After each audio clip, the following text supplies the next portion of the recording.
Lejla it-tajba u grazzi tal-merħba sabiħa li tajtu lill-Prim Ministru mexxej tal-Partit Laburista Robert Abela.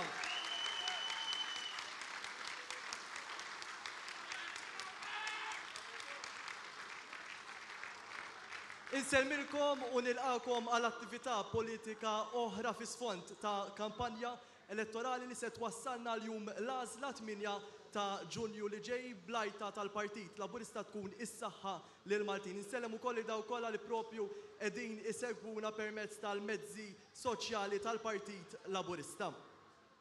Qabel nagħtu bidu għal din l-attività biex xieraq insellem il-kandidati għal kunsill lokali fuq din il-lokalità tax-Xara.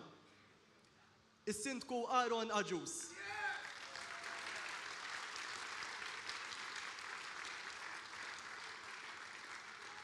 Victor John Kurmi.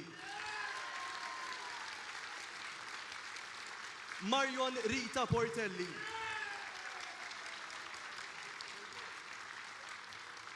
Maribel Vella Bajada. Christian Joseph Zammit.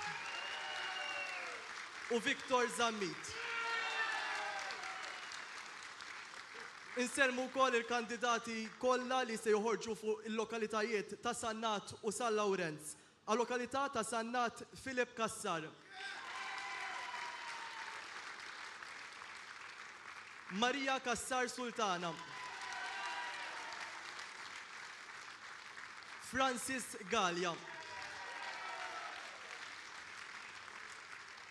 Mark Lawrence Muscat. U Filip Vella. Għal-lokalità ta' San Lawrenz, George Paul Camilleri. Luis Gallia. U Lorenzo Grima. U sinjuri l-għadza li tħabbar li ntlaħaq bil għal ftehim settorjali ġdid favur l-edukaturi biex xiraq lejla fix-Xara nistieden lill-Ministru għall-Edukazzjoni Clifton Grima sabiex iwassal id-diskors tiegħu.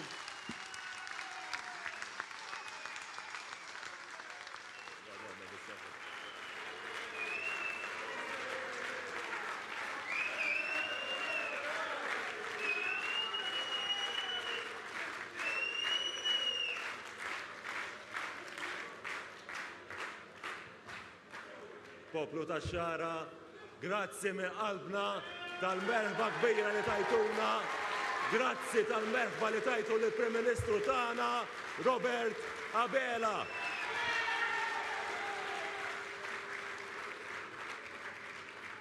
Aħna u ġejjin fuq il-vapur. Missier għalli murġiba nanna daħajja tarak tindirizza attività tal-partit. Għalli f'nofsinhar kienet tkun bil-qeda hawnhekk quddiem net biex tistennik. U tajdu li fejn inti sejjer illejla biex inti ħireġ.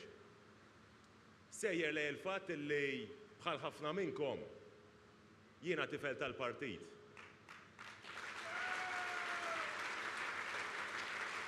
U naf xi tfisser għalina l-imħabba lej il-Partit Laburista, xi tfisser għalina l-imħabba lej pajjiżna. Nafu ukoll għaliex għexta bħal ħafna minnkom li triq għall-partit illi tant inħobbu ħafna drabi ma tkunx waħda faċli għal-wita imma tkun għat-tela. Però meta jkollna t-tela u naslu fuq net nkunu kapaċi nħarsu lura u ngħidu wara x-xogħol li għamilna kemm għamel differenza fil-ħajja tal-familji Maltin u Għawċin.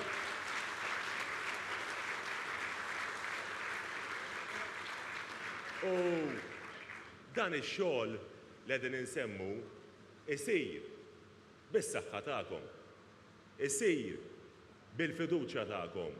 U kif ħafna minnkom talmuni hawnhekk, meta naraw il-maltemp, meta naraw l-isfidi, meta naraw l-istaklu, inxamru l-kmiem u naħdmu għal-ġejt ta' Malta illi tant inħobbu. U allura, bħallu 15 għandna appuntament importanti. appuntament fej kull wieħed u waħda minnkom għandu dmir u għandu obbligu x'jagħmel. U allura appell ċkejken bħala tifel tal-partit. Il-partit tagħna qed isejħilkom, Malta tagħna qed issejħilkom.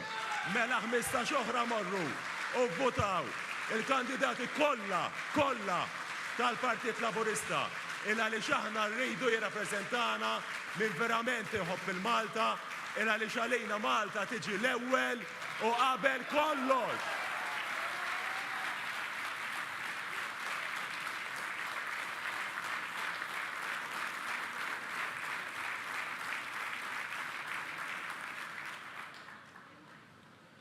Fuq naħa l-oħra, għax kull munita għandha żewġ faċċati tagħha, hemm il-Partit Nazzjonalista illi jekk insaqsikom xi qed jipproponi, fit li xejn kapaċi wieġbu, illa għaliex ma qalilna xejn. Anzi, ħankunu onesti. Preżenta manifest 500 kelma. Tifel fis-6 sena ikollu assignments li jagħmel iktar. Imma insomma dik hija storja oħra. U l-uniku viżjoni tal-Partit Nazzjonalista hija kif ħajtajjar il-dak, kif ħajtajjar il-ieħor, kif ħajamel gwerra qaddisa, kif ħajidħol feles u jifret lil Maltin. U allura jiena ngħidilkom min jedditkom, min ibeżżakom, ir-risposta hija waħda, taqgħux provokazzjoni u morru ivvotaw lill-Partit Laburista. Ħalli nkomplu x-xogħol li beda l-Prim Ministru, ħalli flimkien inkomplu nġibu progress il dan il-pajjiż. U dil-ġimgħa kienet waħda partikolari għalija personali, meta konna wasanna fl-aħħar stadju għal dawk li huma negozjati marbuta mal-ftehim settorjali għall-edukaturi. U hawnhekk nibda billi ngħid grazzi lill Prim Ministru tas-sapport kontinwu.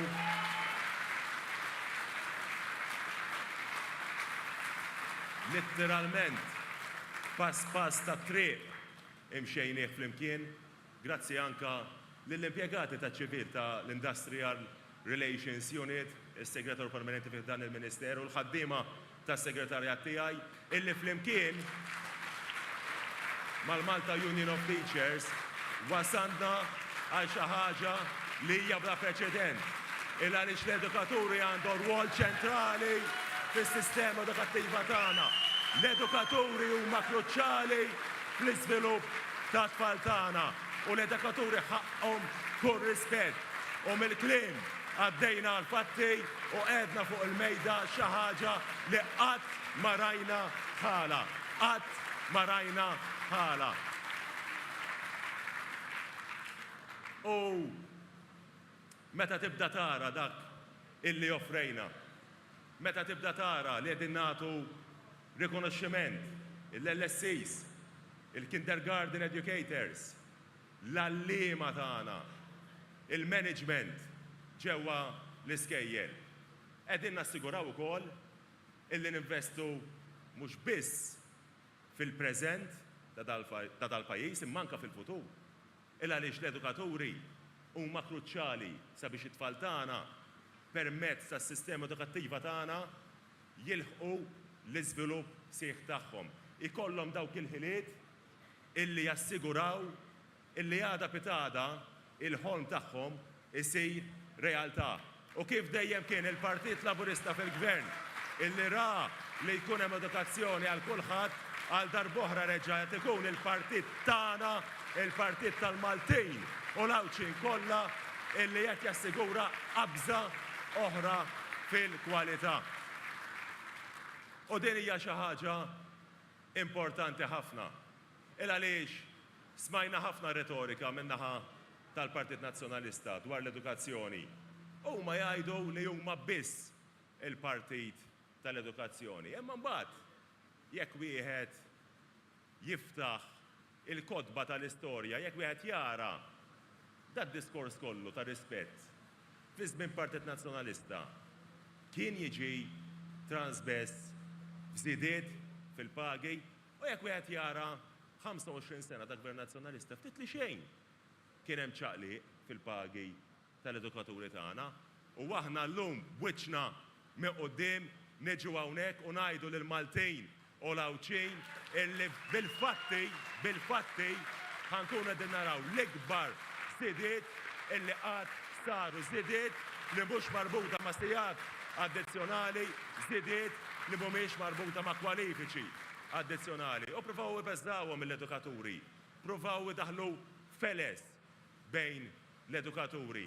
Provaw jgħidulhom, għalulhom kliem bil-fatti, daw karawet ħajtukom. U naħseb illi kull min iddubita, kull min ipponta swaba, issa tajnieh risposta kemm verament bil-fatti nirrispettaw l-edukaturi tagħna. U allura nagħmlilkom mistoqsija. 15 oħra meta taraw dan ix-xogħol, din il-ħidma, dan il-ġid, x'ha tagħmlu? Bħallu 15 noħorġu u kif qal is-senjur nivvotaw kandidati kollha tal-Partit Laburista. Ħalli nkomplu nibnu fuq it-tajjeb illi diġà sar. Ħalli nkomplu nassiguraw illi pajjiżna taħt it-tmexxija ta' Robert Abela jibqa' jikseb ir-riżultati. Riżultati li jagħtu s-saħħa lilkom il-Maltin u l-Awċin. Il-manifesti kemm huma importanti, rajna il-kandidati bibtejja Awċin li ħirġin fil-bliet u l-irħula madwar Għawdex, għaw il-bibtijaj kandidati li ħirġin għal Parlament Ewropew u għanna il-manifesti tagħna illi b'moċċar jgħidu fejedin, fejn irridu naslu u kif ħankunu qegħdin naslu. Il-viżjoni tagħna bħala partit kif nistgħu nkomplu nagħtu s-saħħa il-kull wieħed u waħda minnkom. Is-saħħa lil Maltin u anka l-Awċin. U allura infakkar illi sentejn u nofs ilu ħafna minnkom kontu magħna fit-triq illi permezz tagħha f'elezzjoni ġenerali tajna l-ikbar maġġoranza lil partit immexxi minn Robert Abela. U nsaqsejkom ħaneqfgħu naraw illi jiżdied iċ-Children's Allowance, ħaneqfgħu naraw illi nżidu l-istipendji tagħna, ħaneqfgħu naraw stabilità fil-prezzijiet, ħaneqfgħu naraw stabilità fil-prezzijiet tal-enerġija, ħaneqfgħu naraw investiment fl-edukaturi tagħna, irridu neqfgħu naraw iktar skejjel magħmra bl-aqwa faċilitajiet, irridu neqfgħu naraw faċilitajiet sportivi għal Maltin u l-Awċin kollha, jekk tridu neqfgħu ngawdu minn dan is-suċċess mela fit-8 ta' Ġunju ħaġa waħda tridu tagħmlu. Ħaġa waħda ħbieb u l-appell tiegħi jerġa' joħroġ b'saħħtu aktar minn qatt qabel. Ivvutaw għat-tielet darba ħanajdilkom il-kandidati kollha tal-Partit Laburista. Din hija xi ħaġa kruċjali ħafna. U ħassib min jgħid imma dan il-ġid li qegħdin toħolqu u tqasmu issa ħabba l-elezzjoni, imma jiena għamilt lista żgħira u ħansemmi s-settur tal-edukazzjoni. Trasport b'xejn, eżamijiet b'xejn, child care b'xejn, stipendi ogħla lill-uliedna, scholarships għat-tfal tagħkom. U dan mhux xejn fejn diversi investimenti illi għadna irridu nħabbru id għaliex ix-xogħol tagħna mhuwiex marbut ma' appuntament elettorali iżda x-xogħol tagħna marbut mal-manifest elettorali ta' 1000 proposta illi intom tajtuna maġġoranza bla preċedent sabiex implementaw u dawk l-1000 proposta bis-saħħa tagħkom ħanassiguraw illi jsiru 1000 realtà li permezz tagħhom nistgħu nagħmlu d-differenza fil-ħajja tal-Maltin u l-Awċin kollha. Jiena ovvjament bħal ħafna minnkom meta nkun fuq il-lan tax-xogħol, meta nkun fl-uffiċċju, meta nkun qiegħed naħdem, sfidi jkun hemm u mela ma jkunx hemm l-isfidi. Imma d-differenza bejna u bejn ħaddieħor hija waħda ċara. Ħaddieħor jipponta swaba, jipponta lejn il-problema, però ftit li xejn jiġi l-qoddim u jgħidlek x'inhi s-soluzzjoni. Jew tal-anqas jgħidlek x'inhi l-viżjoni tiegħu. Min-naħa l-oħra, aħna fejn naraw l-ispidi, kif għattilkom? Inxabru l-kmiem, impoġġu bil-qiegħda madwar mejda, niddiskutu, niddibattu barfin wieħed. Illi ma nistgħux inħallu il-min jifridna. Illi rridu nassiguraw illi nagħtu s-saħħa lil Maltin, is-saħħa il-Lawċin, is-saħħa lil poplu Malti u Għawċi kollu. U allura sabiex ma noħdilkomx aktar tul u nisimgħu id-diskors tal-Prim Ministru Robert Abela. Nerġa' intenni l-appell illi għamilt ftit tal-minuti ilu. Fit-8 ta' Ġunju għandna sfida qudiemna. L-isfida mhijiex waħda faċli. Imma jekk naħdmu flimkien, jekk naħdmu jitfid, jekk naħdmu f'unjoni, jekk nivvotaw lill-kandidati kollha tal-Partit Laburista, nassiguraw illi nagħtu s-saħħa lil Maltin, nassiguraw illi nagħtu s-saħħa lilkom Lawċin u flimkien taħt it-tmexxija tal-Prim Ministru tagħna Robert Abela inkomplu niksbu aktar riżultati għal poplu Malti u Għawċi kollu. Grazzi ħafna.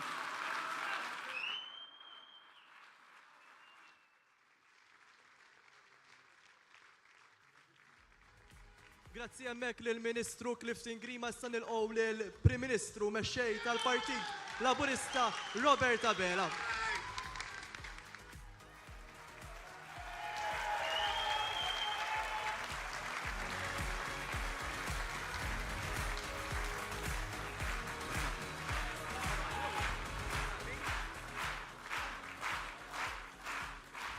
Permettuli nibda billi nesprimi s-soba tiegħi għat-telf ta' ħajja li kellna ftit tal-ħin ilu f'inċident traġiku ġewwa l-isptar Mater Dei u għall-korriment ta' persuna oħra fil-qasam, żewġ ħaddiema li jaħdmu fil-qasam tas-saħħa.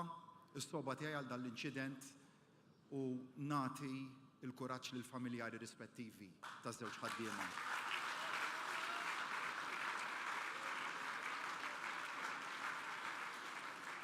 Grazzi Xara, grazzi ta' din il-merħba sabiħa, grazzi illi qegħdin hawnhekk magħna, pon wieħed maqut wara it-twemmin ċar tagħna. Inħobbu lil-Għawdex u nħobbu lil Malta. U għajduli kif tista' ma tħobbux lil dan pajjiżna meta aħna ġens ta' daqstant suċċess.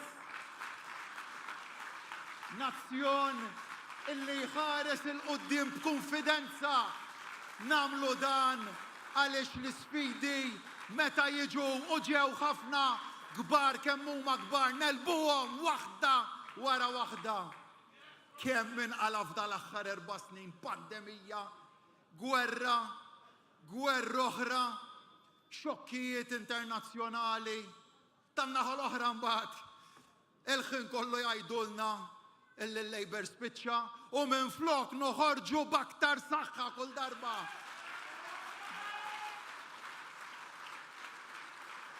Imma dan nagħmluh mhux għax aħna perfetti, kif tgħidu Għawdex, anke l-Papa għandu l-gomma, imma fejn stajna nagħmlu aħjar, għamilna aħjar. Talmuni intom Lawċin illi l-umiltà hija s-sors tal-erf. Li tkun superf garanzija ta' falliment. U dak li qed jiġrilu l-establishment superf. Għaliex jaħseb li hu biss saref, li tiegħu biss tajjeb ma jinbidlux. Dejjem hemm, dejjem lest biex joħloq il-firda, dejjem lest biex joħloq id-dubju u jekk daw jaħsbu illi dal-ġens se jaqalihom qed jarralhom. Insaqsi lilkom, ħanpoġġilkom domanda. Intom sejrin taqgħu għal provokazzjoni tagħhom jew sejrin tibqgħu kalmi iżda sodi?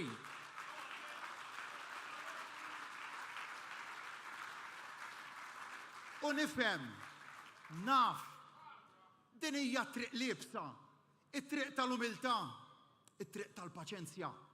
Naf illi qudiem min jattakkak l-istin se jkun illi tattakkaħ lura. Imma din ma tistax tkun it-triq tagħna. Aħna il-moviment illi jrid jibni, mhux il-moviment illi jrid iħott. Il-mibeda ħallu għal ħadd ieħor.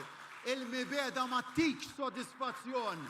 Is-sodisfazzjon jagħtuh il-kisbiet u kemm kellna kisbiet waħda wara waħda kemm ħadd pjaċir. Jiena ġej hawnhekk fit-triq nara il-proġett tal-Għadira lest minn kollox u qiegħed jitgawda. Proġett da illi jolli l-fuq il-livell li jagħti spazji jisbaħ u aktar sigur in-nies tagħna. Kemm ħadd pjaċir ukoll nara x-xogħol illi sar fuq triq iċ-Ċirkewwa fil-ħin da proġett illi sar fil-ħin b'mod mill-iktar effiċjenti, x'bidla ġibna u x'bidla qed inġibu fl-infrastruttura ta' dan il-pajjiż. Għaliex aħna l-iżvilupp ekonomiku rriduh għaliex biex ninvestu fin-nies. U l-iżvilupp ekonomiku qiegħed hemm b'saħħtu. Sal-bieraħ stess l-esperti tal-Moody's illi reġgħu ikkonfermaw ir-rating ta' pajjiżna qalulna li dan għaliex għandna a wealthy and a fast growing economy. L-istess kienu qalulna l-ġimgħa ta' qabel il-Kummissjoni Ewropea. Malta qalulna tops the ranking.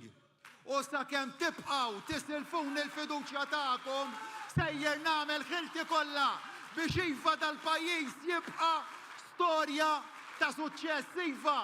Se naħdem b'kull saħħa l-għandi ġo fija biex l-1000 proposta ta' Malta flimkien isiru 1000 kisba għal pajjiżna. Jien l-għodot kollha nużhom għal ġid tagħkom u mhux bħal ħadd ieħor illi jrid gwerra kontrikom. Magħkom l-awċin kon dejjem ċar, l-għażla hija waħda. Jew treġġaw l-arloġġ lura l-meta għawdex kien sinonimu mal-qatt, mad-dipendenza soċjali u mal-istaġnar, jew tibqgħu mixjin il-qudiem u ssiru l-mutur tal-prosperità ġdida ekonomika ta' pajjiżna. U l-vot ta' 8 ta' Ġunju huwa vot għal dan kollu. Jekk fid-9 ta' Ġunju intom l-awċin tridu gvern b'saħħtu li jibqa' jmexxi l-qudiem ir-riformi li hemm bżonn, mela jnuna bil-vot tagħkom. Il-kelma tiegħi jien qatt mhux semmur lura minnha jekk terġgħu tkunu warajja għal Għawdex ġej futur sabiħ ħafna.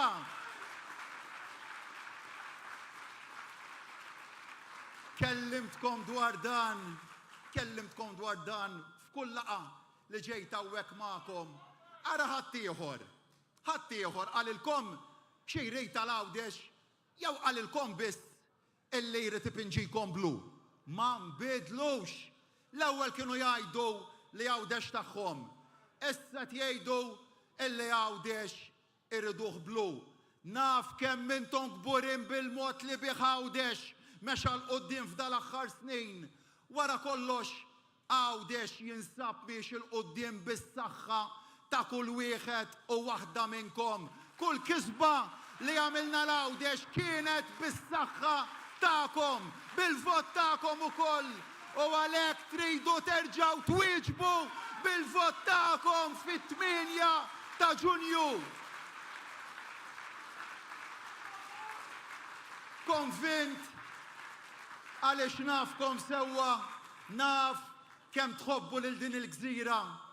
Jien min-naħa tiegħi se nagħtikom kull saħħa biex il-ħolm illi għandkom għal Għawdex isir realtà. Għalhekk propju llum illi għandna aktar minn qatt qabel fl-istorja membri fil-kabinett illi huma Awċin.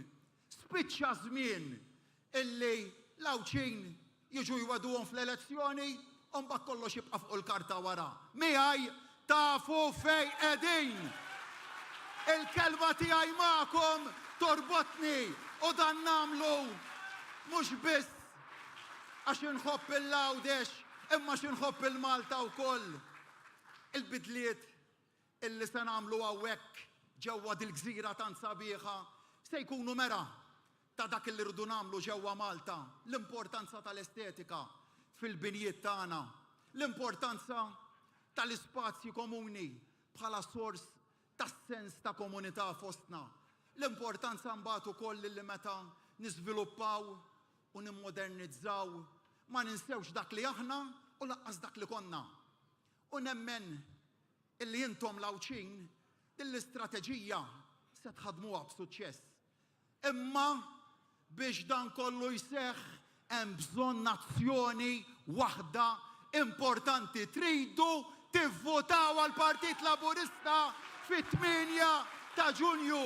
Oħorġu intom, ikkonvinċu l-familja tagħkom, ikkonvinċu l-isħabkom jekk fit-8 ta' Ġunju se ssifru tinkwetawx hemm l-ewwel ta' Ġunju u oħorġu vvotaw dakinhar bis-saħħa. Applikaw għall-early voting. Tħallux ħaġa waħda biss, tħallux lil dawk li jridu jreġġaw l-arloġġ lura imorru jiddeċiedu huma għalikom. Għandna tim ta' kandidati qawwi għall-elezzjonijiet tal-Parlament Ewropew u l-istess għall-Kunsilli Lokali. Grazzi minn qalbi lilkom. Ħarsu lejhom il-kandidati tagħna għax-xara, dawn huma nies illi ma qagħdux lura meta sejjaħnilhom biex ikunu ta' servizz, mhux talli poġġew lilhom innifishom għas-servizz tax-xara, talli ħarġu bi pjan ċar għal din il-lokalità tant sabiħa. Il-nazzjonalisti mbagħad ġew quddiem il-poplu għal darb'oħra mill-ġdid bla pjan. U huwa x'm'għandhomx pjan. Illi l-unika triq l-għandhom hija li jippruvaw jiddestabilizzaw lil pajjiż. Ħansaqsikom domanda oħra, intom smajtuh il-Bernard Grech jgħid illi pajjiżna daqs se jerġa' jmur fil-Grey List. Rajtuh x'għamel David Casa illi ftaħar li kiteb ittra u bata il-Bank Ċentrali Ewropew. U t-telet siġġu tafu għal xiex iriduh, għal skop wieħed iriduh. Għax bit-tlieta ikunu jistgħu jixħtu aktar mozzjonijiet kontra pajjiżna, kontra l-Maltin. U nsaqsi lilkom, intom tridu li dawn ikomplu jattakkaw lil Malta minn barra? Tridu? Mela jekk le fit-8 ta' Ġunju tistgħu twaqfuhom billi tivvotaw għal kandidati kollha kemm huma tal-Partit Laburista. Għax aħna il-kandidati kollha tagħna dejjem favur Malta. Hekk kif kienet Josiane waħda minn fostkom hawn illi irrid insellmilha għal ħidma kbira illi għamlet fl-aħħar 5 snin. Grazzi Josiane, il-poplu f'dak u inti raddejt lura dik il-fiduċja b'ħafna u ħafna ħidma. Għawdex tagħna wkoll mara bħall-eċċellenza tagħha Miriam Spiteri de Bono, President illi tagħmlek gburi illi int Malti. Kif tista' tkun imma Laburist li ma tħobbx lil dil-gżira li tantat lil dan il-moviment attivisti u deputati li wettqu tanġid nies li kellhom jissiltu ma' establishment illi ried iżommhom lura. L-istess establishment illi f'dil gwerra qaddisa li qal li qed jagħmel kontrina fetaħ ħafna fronti. Imma l-akbar wieħed jew l-ar wieħed huwa dak li jrid illi f'pajjiżna ma tibqax tirrenja il-kalma u nkixfu. Inkixfu meta telqu il-barra mill-Parlament. Meta l-protesta għamlu 2. U meta qalu li bdejna mmorru lura lejn it-tmeninijiet. Irridu li jaqsmu u jifirdu il-dan il-pajjiż fl-aħna u fl-intom. Laburisti fuq naħa u nazzjonalisti fuq in-naħa l-oħra. Tħalluhomx! Wara li minflok manifest użaw inkjesta, issa għamlu it-28 ta' Mejju bħala l-aktar jum importanti għalihom. Aħna nibqgħu iffokati fuq it-8 ta' Ġunju. Aħna il-koll aħwa Awċin u Maltin. U jekk temnu f'Malta flimkien dakinhar ta' 8 ta' Ġunju aqdu dmirkom u ibqgħu maqudin aqoċċa bħala Awċin u Maltin bħala poplu wieħed. Irridu jgħidu l-jum ta' 8 ta' Ġunju mhux jum importanti. Għax minn għalihom ħaġa waħda li l-vuċi tagħkom ma tasalx daqs tagħhom. Sentejn ilu sliftuni il-fiduċja b'saħħitha tagħkom. Biħġarkom tajtuni l-aqwa mandat il qattinata. Issa erġajt għandi bżonkom warajja. Ejjew nagħtu sinjal ċar u b'saħħtu tad-demokrazija tagħna. Ejjew nuru illi f'dan il-pajjiż titwettaq ir-rieda tal-poplu u dan kollu nuruh bil-vot tagħna. Fl-aqda biss hemm is-saħħa. Xejn ma jista' jwaqqaf is-saħħa tal-vot tagħkom. Is-saħħa f'idejkom, is-saħħa lix-xarin, is-saħħa lill-Awċin u s-saħħa lill-Maltin. Grazzi.